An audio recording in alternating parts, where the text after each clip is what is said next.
What's up and welcome back to Conversations with Dental Friends, the go-to podcast for dental professionals who want to grow, innovate and take their careers to the next level. Today I'm joined by Niamh, a dental therapist who graduated in 2022 and has been making some serious moves ever since. She's currently working at Larne Dental Centre and Sandown Dental and Implant Clinic here in Northern Ireland, and let's just say she's not one to sit back and wait for the opportunities to come to her. Niamh has fully embraced the full scope of dental therapy, a tough thing to do here in Northern Ireland, and she's proving exactly what's possible with the right mindset and support. She's also been investing in hands-on experience and further education, pushing herself to build a career that goes beyond the basics, but I'll let Niamh tell you more about that. If you are a qualified dental therapist looking to do more within your scope, or a practice owner wondering how to integrate dental therapy into your business, or even someone dreaming of moving into this dental therapy space, this episode is for you. Let's get into it.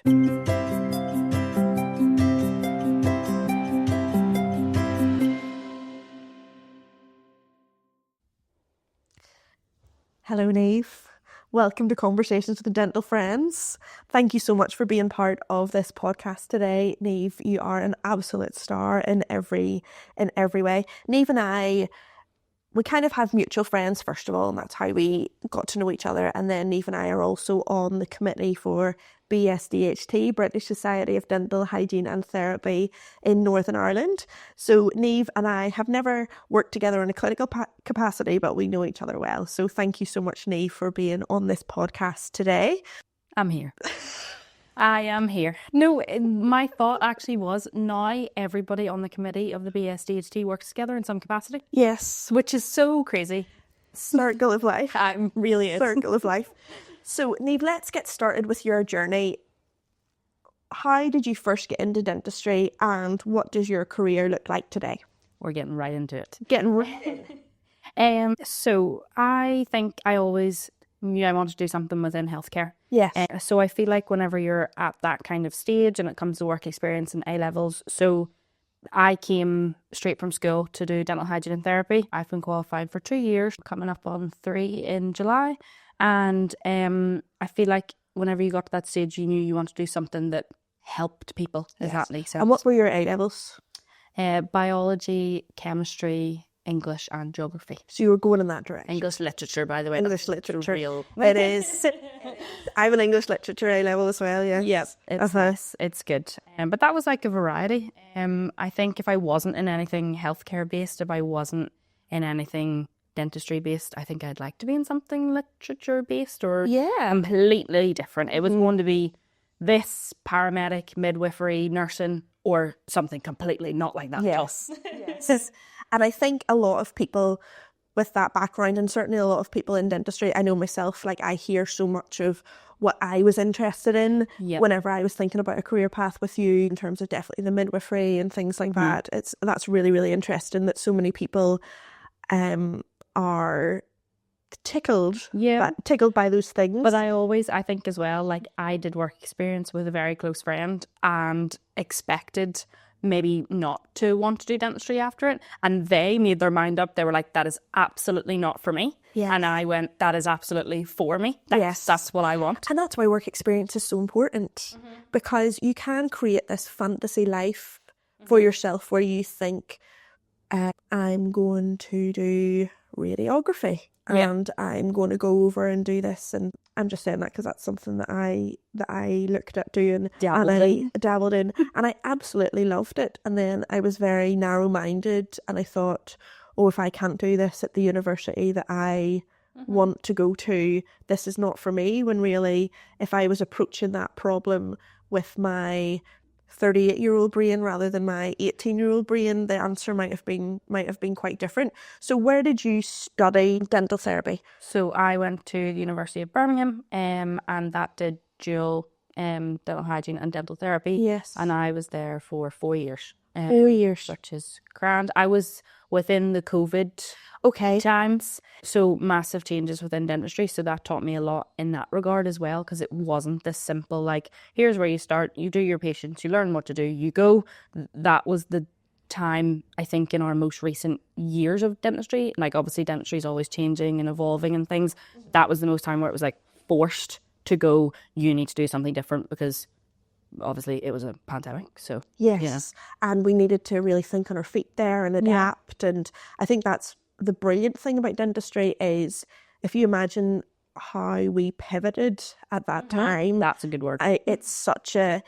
I'm so proud of that in dentistry, across dentistry generally, that we were able to still provide care without too much disruption, although that could be argued because we're still feeling the impacts of it, of course, 5 years later.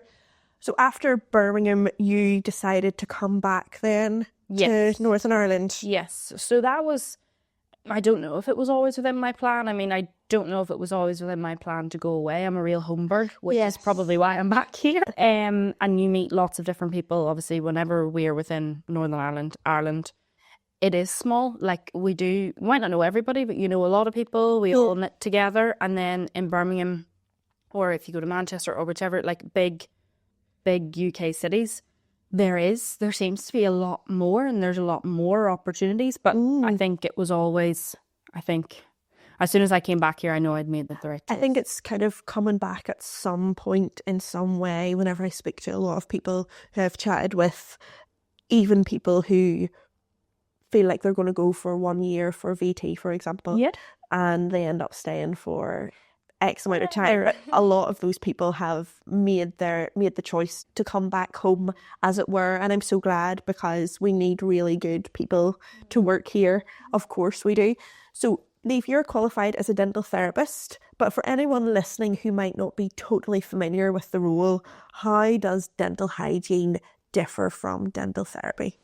So a dental therapist can do everything within the scope of a hygienist, but we do have a wider scope of practice. It covers virtually all of children's treatment, but additional adult treatment too, like fillings and things like that. For me, I feel like it gives me a bit more freedom for treatment planning, and you're able to see a patient from start to finish. So the ideal way, I think, for a therapist is to be with therapy-led. Yes, I love therapy-led.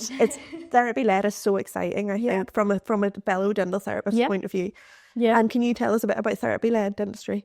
So I think in the recent years, it's that term has been coined, and now we've stuck with it and we've ran with it. And I think it is really good, because it is where you see a patient from start to finish, and you do everything within your remit. And then anything you can't do, or you feel you can't do, even if it is something that's maybe within your remit, but you go, oh, I'm not confident with that, you can refer it onwards. And it basically means the patient journey is a bit more streamlined, which I really like.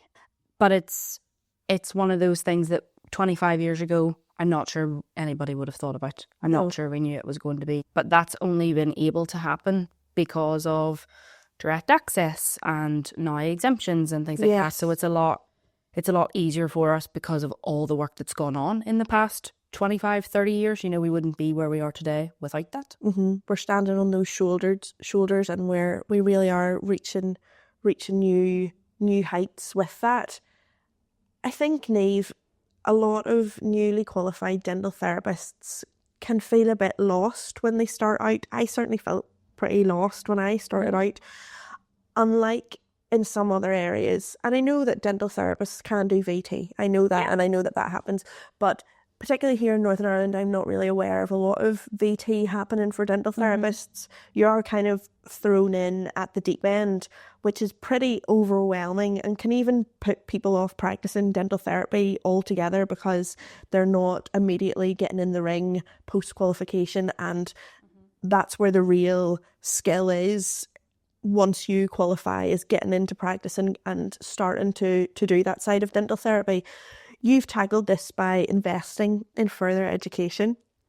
Can you tell us about the courses you've completed since qualifying? Yeah, so I know we talked about myself coming back here. The VT for dental therapy, I only knew about that whenever I was in my final year, and there was some of the girls that were in my year at uni who went and did that. And where did they get placed? All over England, really. So even if you were, or the UK, because even if you were from Wales. There was some girls from Wales who went back and they did it closer to their hometowns, and that was great for them. And I think they got really valuable experiences. Yes. But I even went to the meeting about it, or to find out about it, and I went, well, what about Northern Ireland? And they kind of looked at me like, oh, where is that? And don't get me wrong, they were all super supportive and great, but it wasn't something that was in my kind of realms of possibility if I was going to come back here. So I think that's where I started to make the shift and make the turn and go, right, I'm going to come back here. I'm obviously going to get a job, but all of those valuable experiences and extra, experience that those girls and these people and these clinicians were going to get from doing the VT, I needed to find something that gave me that. Because my friend is a VT trainer, who's a dental therapist. She's a VT trainer now in England, and her and I have had discussions so many times. How is it not a thing? How is that not a compulsory thing? And I think that was so smart of you to really throw yourself in from the beginning, because a lot of people don't do that. Yeah. Well, I think the ones that I went on, the courses that I chose to invest in, and the ones that I gave my time to, were all therapy, and it was because they were all about treatment planning. Yes. So I felt so confident I did feel confident with the hygiene and the therapy, but I think I felt more confident with the hygiene because we probably got more experience in that regard. More chances. Yeah, whereas with the therapy, we were taught how to do the fillings, and then you treated the patients to do the fillings, and not fillings, just the fillings, but in terms of that at uni. And then there wasn't really that much about, okay, so you're going to see this patient and you're going to treatment plan all this stuff, and then you're going to do this bit, and then the dentist is going to do this bit, and then the orthodontist is going to do this bit. And it wasn't really, you're going to do everything you can do and then refer off. So I wanted to find something where I basically wanted to go on courses for therapists by therapists. Okay. And that's what I found. Because you learn so much from somebody who's putting that in place. Yeah. So a couple that I went on were The Modern Therapist by Edney. Okay. That was the first one I went on, and I thought that was like so inspired, I'm sure, after that one. Yeah, and I went to that in Edinburgh, which was nice, don't go and see the sights. And she is really inspiring, and she is just very passionate and compassionate towards therapists about everything. And she's had a big journey within therapy as well. So I think her speaking about her experience and guiding other therapists in that way, it gives you value and knowing, even if that's not your exact experience. And then I did some dental-led ones as well. So one of your lovely guests from previous episodes, I did a Michael Crilly course here. Fantastic. And he was excellent. And that was also really good for me in networking, because I'm actually starting at a new practice fairly soon, in which that connection was kind of formed. I love that. Strangely, from meeting the principal there a couple of years ago at that course, which is fabulous. Kat Edney's was about functional therapy as well as aesthetic, and Michael Crilly's one was CUSP, confidence with anterior composites. So it was a lot about the aesthetics as well, and about bonding, and about edge bonding, and about not even just that, but even functional anterior fillings, how to make them look amazing, look really good. Because there's so much to it that you wouldn't think whenever you're in the dental hospital unit and you pick a shade and you put it in and you make sure that the occlusion's correct, and you want to have it looking pretty nice, don't you? You want to have it look pretty nice. But then whenever you think about it in terms of artistry, it just is into the stratosphere whenever you think about it in the way that Michael Crilly thinks about it, or somebody else who is very proficient in aesthetic dentistry, about how to really make that indistinguishable from a natural tooth beside it.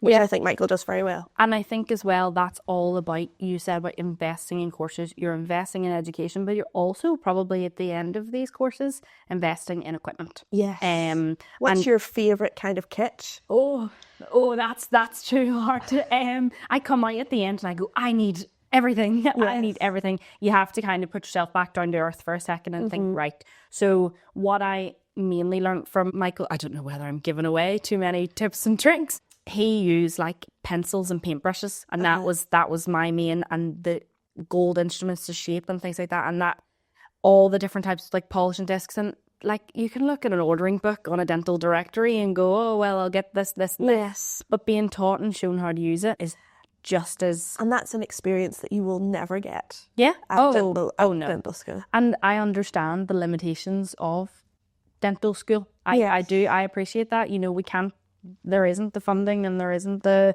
time or students learning how to cut and fill for the first time. Yeah. Maybe, well, they shouldn't necessarily be using top of the range equipment. They should be using what we know works. But yeah, it just gave me a lot of insight into, it's not just a filling. It's not just a cut and fill. You know. And yeah, he was just very down to earth as well, and very supportive of therapists as well. Even though I think that day I was the only therapist there in a room full of dentists, which can be a little bit daunting. It can be, but I think holding your own in that environment is really brilliant. It's really brilliant.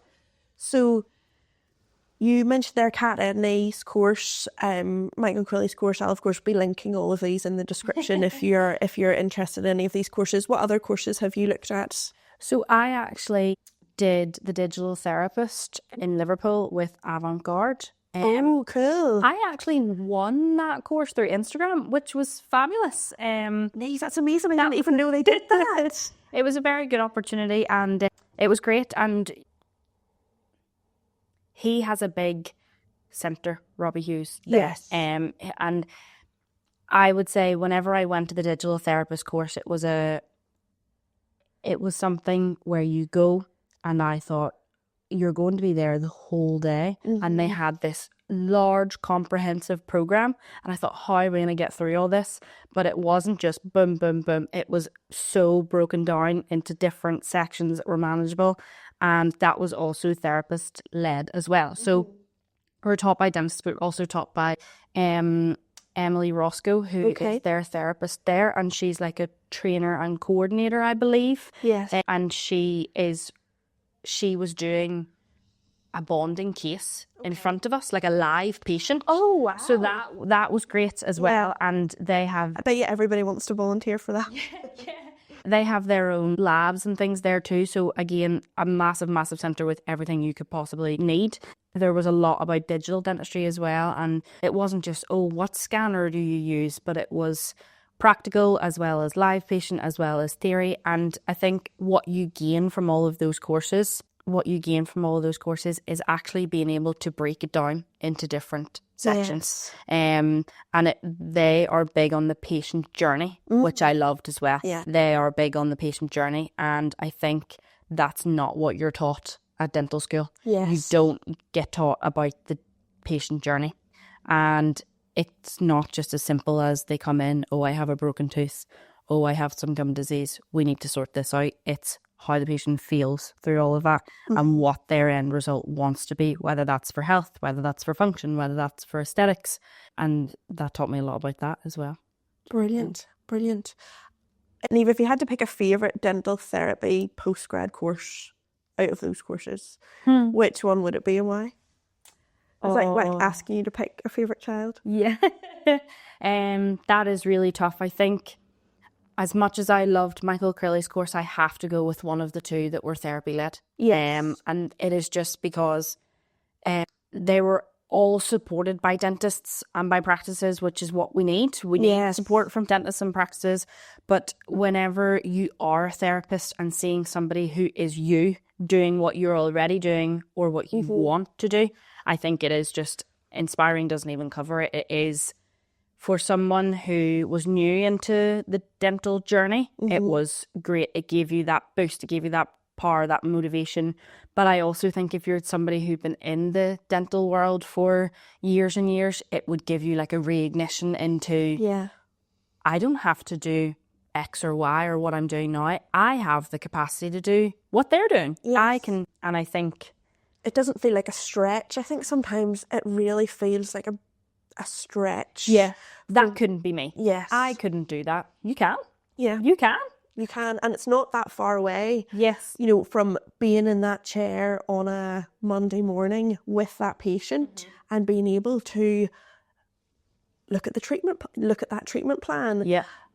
Do really amazing aesthetically pleasing work that a patient is going to shout from the rooftops about isn't that far away from you feeling like you've lost a wee bit of your sparkliness, or you are in a bit of a dental rut, or you're newly qualified and feeling very green to the whole experience. So I really love that, and it's something I wish I'd done a little bit more of earlier on, but I understand why people don't do it early on, because they just want to get going with their day-to-day.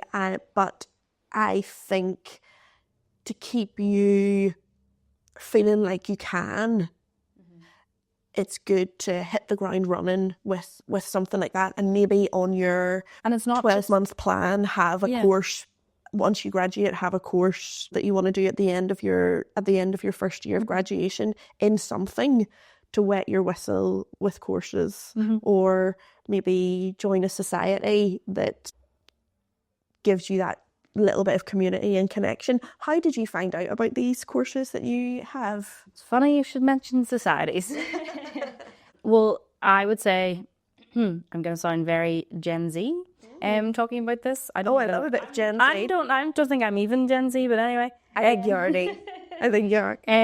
It is social media. Yes. And I think, again, that's something that uni doesn't teach you. And because in the past 10 years of dentistry, maybe, we didn't realise how much of an impact that social media was going to have. Even just Instagram. Like the course for the Avant Garde I found out about that through Instagram. And the Cat Edney one was through Facebook.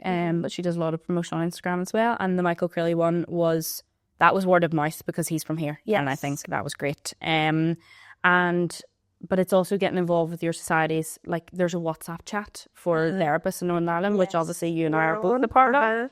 And I know now that there is therapists within their own practices helping or being the spearhead for making their own courses, which is that's a big feat too. It's so exciting. I love that. And I think Northern Ireland, again, and I don't mean to bring it back, but it is Northern Ireland and therapists, and because I think it's because we're not trained here. No, and I think, and bringing us back here and we're all together and thinking, oh, we're going to go to Manchester for that course, we're going to go to Liverpool, we're going to go to Birmingham, we're going to go to Wales, we're going to go, and having it here. Yes. Like one of the courses I hadn't mentioned about going on, but that you I was just going to say, went on. We were on Restore. And it is, the slogan, isn't it, restoring confidence, skills and smiles, I think. Oh, I love it. It's so sexy, isn't it? Well done, Lauren and Eilish and Nina. It's such a good one. Yeah, and that coming here, and we did that. And we packed it out. Yeah, and it was great. Like that was brilliant. And I think there was a lot of different therapists on that course here that had a lot of different experiences. So ones who had trained away, come back. Ones who had trained away, lived away, come back. Girls who weren't from here as well. Yes, exactly. We had some people come for the experience of being in Belfast. Yeah. And I think everybody in that room came out with confidence. They did. Regardless of whether they were newly qualified, been qualified for a long time, not been doing therapy at all, or doing therapy all the time. It was a really great one, and we were so proud to have that here at Marlborough Clinic in Belfast. I'll of course I know I mentioned there, but I'll be linking all of these Instagram accounts. I will also, if anybody wants to be in the Northern Ireland Dental Therapist WhatsApp group. If you're hearing that for the first time, you are a dental therapist here in Northern Ireland, if you send us a message, we'll get you added into the WhatsApp group as well.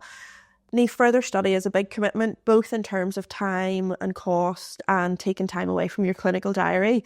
Do you think you'd be able to do what you're doing in practice today without that additional training? Is it bad to say absolutely no way? Absolutely no way. I think we've chatted a little bit about what the dental hospital and dental training teaches you, and those skills are invaluable in their own way. You learn how to do the dentistry. You learn the theory. You learn a lot. But you don't learn it all, and you can't. Yes. And I think acknowledging what it doesn't teach you is just as important It is. as acknowledging, oh, it taught me a lot. It taught me what I can do. Find out where One of the, I know we talked about the patient journey. They don't teach you about the patient journey, but they also don't teach you how to run the time, you know.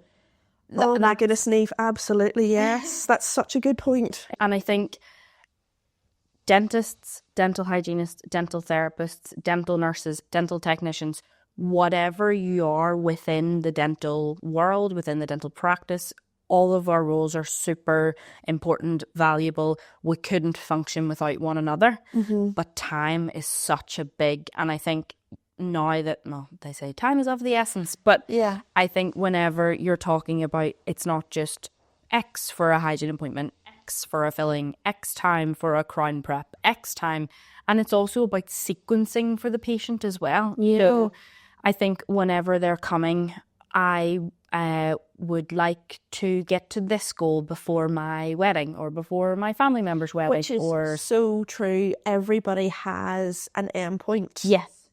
Especially for aesthetics. Yes. And I think they don't teach you how to get them to that end goal I think they teach you how to get them to that end goal by doing X and then doing Y and then doing Z. But they don't teach you, it's how the patient feels. Yes. It's how the patient feels. So patient journey, how the patient feels, but also how they're supported throughout that. You see them or you do their appointments, but in between, they're still not at their end point and they're going to get a bit frustrated. Yes. They are. They might get a bit frustrated. It might all go smoothly and they come in and they have whatever they want done and they get to their end goal and you support them through that. But things aren't perfect all the time. And I think being taught how to deal with when it doesn't go perfectly is also when a patient isn't happy. Yes. And that doesn't mean they haven't got their end result and they have a bright smile for their, wedding or holiday or whatever. But it's also, there might be setbacks within that journey. Yes. And the patient might not come out at the end with what they thought they were going to. And I think, Because I think in dentistry, we always forget that we're dealing with people. Things are very fluid. Yes. Even when we think about appointment, like not just around appointment times, like there are some people that you'll finish something a bit faster. There's people that's going to take a little bit longer. I think it's very hard for a patient always to understand that things may not always flow to time because they have their own schedule, but also things may not flow on the day, but also things may not flow to time in terms of their treatment plan, or they don't understand how their compliance is so important because that will have a knock-on effect, or if they miss a couple of appointments, that'll have a knock-on effect and things like that. But it's managing the patient expectations as well. I would say uni teaches you how to do the job right, but not what to do when it goes wrong. And I don't mean it goes massively wrong. I just mean when you have setbacks, when something doesn't go exactly like at 10 o'clock we're going to do this, at noon we're going to do this, and then it's going to be the end of the day. Or you're going to come for this appointment, this appointment, this appointment, and then you'll have your dream smile. And it doesn't always go that way. And I suppose on a course you have that little bit of experience and practice. And then I love that on courses it is usually very down to earth. You can come with your specific case. You can ask somebody's opinion on that. Somebody will share their peaks and pits of previous treatments that they've done as well, which can give you so much reassurance and further study. That's where the social media comes into as well. So all of these courses that I've been on, I'm either in a Facebook group or a WhatsApp chat or in connection via Instagram DMs or whatever with people who have been on the courses, and also with the course, I can say the course trainers and the people who run them. Like postscript support. Yeah.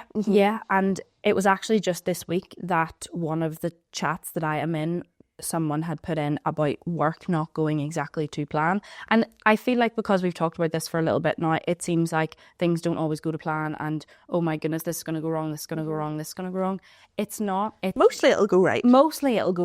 But it's also being able to say to a patient or be able to have the conversation about failure. And not failure via you, failure via them, just about, like, those chats are really good for, oh, I've done this today and it's turned out amazing. Here is the before and after photos. And you go, wow. And then the next week or the next day, it'll be, okay, can I get someone's help from the lab on this case? And I think having that support, or even hearing from other people doing exactly the same thing as you are.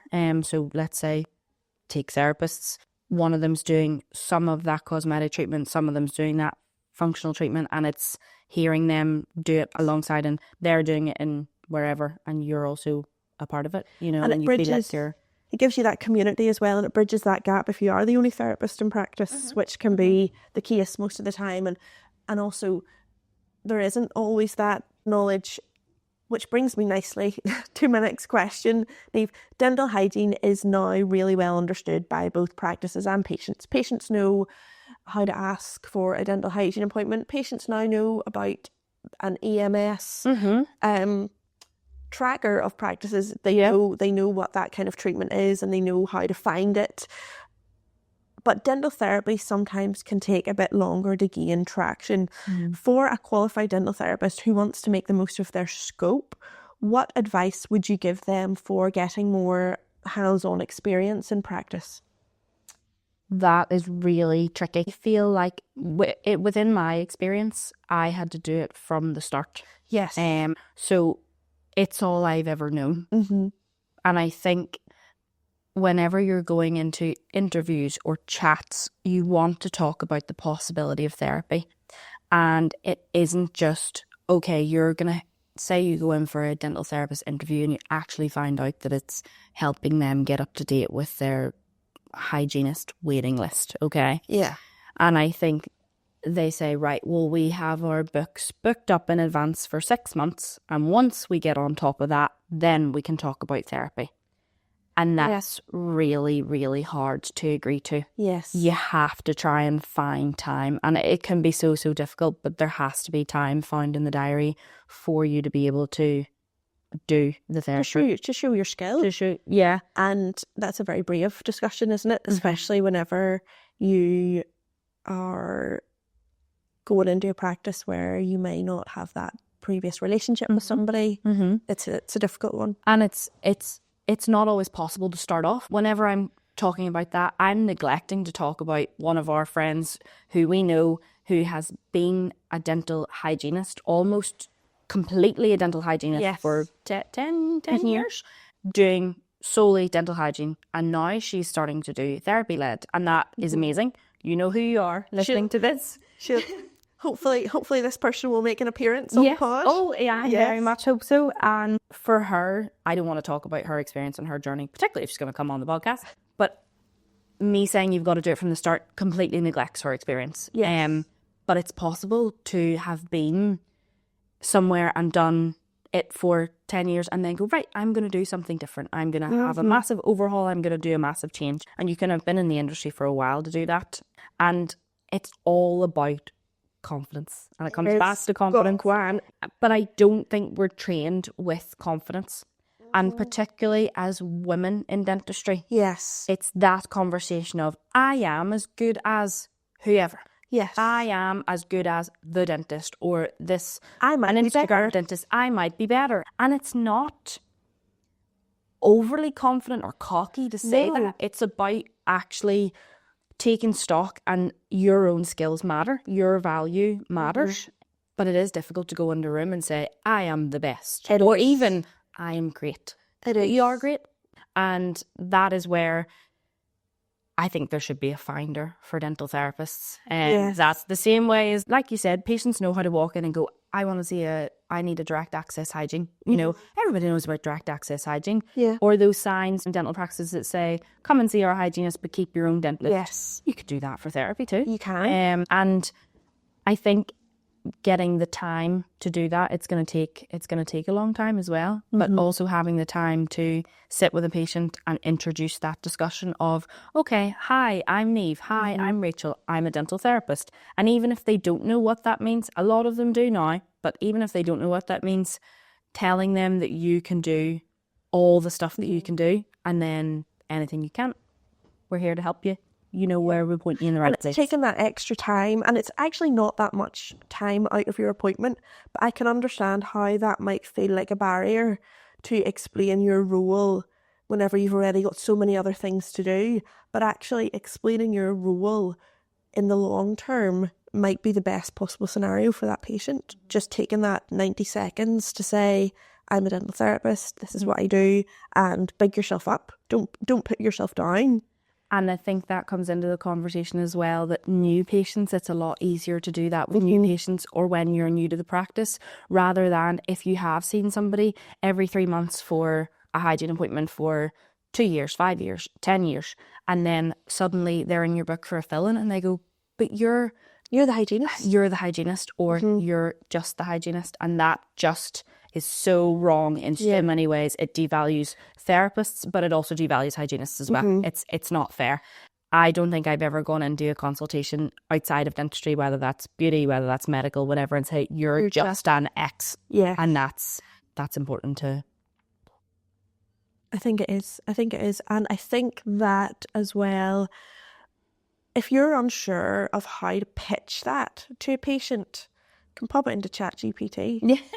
You know, say what you want. Say what you want that to say. Have a little spiel. We all have spiels, don't we? Have our little spiel, expressions. Our little expressions, our little analogies. Have a little spiel. Say it in a way that profiles and highlights what you can do without making it sound like you're second best. Because I'm just kind of reflecting, but what I used to say to patients, I'm a dental therapist, I'm like 2/3 a dentist. I can do this, that and that, but I can't do this. And I nearly feel like that nearly puts the patient on the back foot, just self-reflecting here from the outset, because they're like, well, I don't want somebody that's 2/3 of the full thing. Or I've had friends where they do composite bonding, for example, but their composite bonding is at a reduced price to the dentist composite bonding because they're a therapist, not a dentist. Difficult. And that's such a difficult conversation to navigate as well, isn't it? What you just said as well there brings me into like, you have a son. Yes. Whenever you tell your son, don't jump in the puddle, he doesn't hear the don't. He says he puddle. hears puddle. Yeah. And that is the same. It's cutting yourself off at the knees. Yes. I can do 2/3, taking your expression, I can do 2/3, but I can't. And I feel like if that was me as well, I would only hear that, oh, but they can't. Oh, but they can't. What can? What can you do? And showcase that. Yeah. And I suppose that's where having, a dental therapist as well, having an Instagram with maybe some nice before and afters, maybe taking some time in your surgery of nice photographs, not even professional photographs, just something to look through, be able to show them. Do invest a little bit of time with photography. I know the London Camera Club, you can get, I hope I'm saying that right, but I know that they do like discount on some very nice cameras if you don't want to invest in a camera, but you can take such brilliant photos now with your phone, as long as there's no way of getting patient information on there. All of those courses that I'd went on to do with therapy, the digital therapist, the modern therapist, Restore, all talked about photography and photography from different methods. So with a Canon, with a Nikon, with a phone, with a Smile, is it Smile Line or Smile Light? I invested in the light, but I can never remember the name. And retractors and simple ways to get easy and quick photographs. And that's all about social media, digital dentistry, things that we didn't think about and we now do. And it's the future. It's the documentation, it's the records, but it's also the showcasing. Exactly. And being able to then, whenever you go into a practice and you want to do some dental therapy, say, look what I can do. Yeah. A picture says 1,000 words, doesn't it, for a patient, but also for a practice.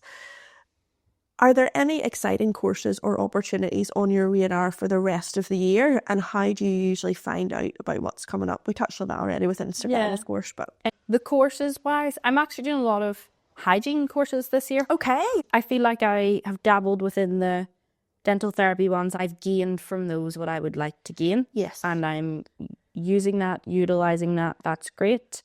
But now it's been a couple of years, I want to go back and think about what I didn't think about for perio and about for... Because that's the foundation of everything, isn't it? There's no point doing all of this lovely work without a good foundation. What is that? You can do anything you want to healthy teeth and healthy gums. So health, function, aesthetics, we talk about it all the time. But I am doing Ian Dunn's perio course that's coming. I'm doing it too, 21st of November. See, you know the date. I know. If anybody would like to do Ian Dunn's therapy course, which is now fully booked, you can sign up for a waiting list on periocourses.co.uk, because we would love Ian to come back. Yes. And I'm sure he would love to come back if the demand is there. So if you're not already signed on, it is unfortunately fully booked, but you can register yourself there. And I'm also doing an implant supportive maintenance, because in all the practices that I work in, there are patients attending with implants. Yes. But in one practice in particular, I'm working with someone who places implants. So I am doing that with Tracy Jewell and Catherine Mayo. That's such a good course, and both of those girls are really excellent and supported by NSK there. And the really companies great. that support are everything. Yes. They are everything. So that's really fab. And there are, of course, other brilliant courses coming up and congresses as well throughout the rest of the year. This year, BSDHT and the BSP are doing an oral health summit. So that's back to Edinburgh we go. Back to Edinburgh we go. 27th, 28th, isn't it? We're road tripping to Edinburgh. So that sounds really good. And I think we're making a group chat for that. There's the group chat coming by. If you fancy going to Edinburgh on the 27th and 28th of November and would like it related to your dental hygiene, dental therapy and periodontology, let us know, and we'll add you to that as well if you're here in Northern Ireland. And I'm going to the ADI Congress, which is on the 2nd of May in Brighton. Yes. Which should be very exciting there as well for implant maintenance too. So there are so many things going on, and I think it's the network, isn't it? It's your network of people. Yeah. And we are quite good at sharing, and social media is of course great for that as well. And good old Google, and if that course isn't there, you can ask that person and they might just say yes. If you could go back to the very start of your dental therapy journey, Niamh, what's one piece of advice you give yourself, or something you would have loved to hear at the time? I've probably said this 10 times during this. You can, and confidence. Yes. Your confidence will grow with time, not perfection. And you belong here, you've worked for it, you're going to be fine. Yes. Stop stressing, calm down. Patients will love you, and one bad thing is not the end of the world. Exactly. You're going to support somebody inside of dentistry, outside of dentistry. You're going to form connections and relationships with your lovely patients who you see not very often, and so often. Super often. And you're going to be a part of their life in ways that they don't even realise and you don't even realise. And you're going to do great. You're going to do great. And there will always be parts, I suppose, of your day that we don't focus on. The good. Everybody focuses on maybe pitfalls, but there are so many good things to focus on, and try to train yourself to focus on the good, I think is... I always say you hear about the worst restaurant someone's ever been to and not the best meal they ever had in their life. So it's important to focus on the good. And you serve up some good meals. Yeah. And finally, what's next for Niamh? Where do you see your career heading in the future as a dental therapist? I would like to continue to grow with dentistry as it grows as well. And as I grow as a person, as a professional, I want to work somewhere that values me and values prevention and values my role. Or I should say, actually, I want to continue to work in those places because the 3 places that I work, I feel do value that. Yes. And that's so nice. It is. It's not somebody patting you on the back every day and going, you're doing a good job, but it's knowing that you're making a difference and you're part of a team, and that your boss or your team or your even friends, whichever, nobody tells you you're not making a difference and you feel like you are. And yeah, I want to grow. You want to grow, and you will grow like a beautiful, beautiful sunflower. And we're all going to be happy and all that. I think that's really brilliant, Niamh, and I think there's so much to be said for investing in education, and I know that's been such like a real core of this discussion that we've had today, but also getting into practice, getting that time there. There's so much potential in this profession, and I want to be part of the people that are pushing it forward. I do feel like we are those people. Yes. Which is fab. Oh my goodness, I feel like we're going to have a march. Yeah. I feel like there's going to be a movement. I love feeling like that as well. I love feeling like that. And I know that you'll just continue to radiate that positivity through dental therapy and beyond. So thank you so much, Niamh, for being part of this podcast today. It has been an absolute pleasure. Thank you. I love having our little chats and can't wait to see you again.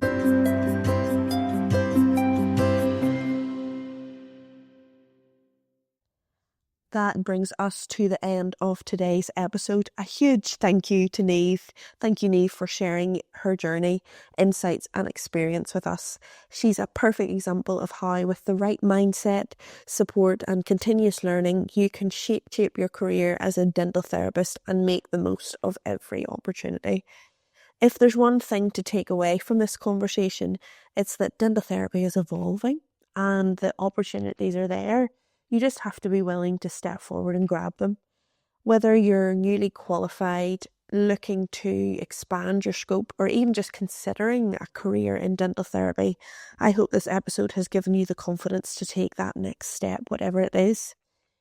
If you enjoyed today's chat, don't forget to follow, rate and leave a review. It helps more dental professionals find the podcast and be part of these conversations. And if you really loved it, share it with a friend or colleague who might find it helpful. You can also keep up with all the latest episodes and behind the scenes content over on Instagram, Conversations with Dental Friends. So come say hi and let me know what you thought of this episode. My name is Rachel. Thanks for listening. I'll see you next time.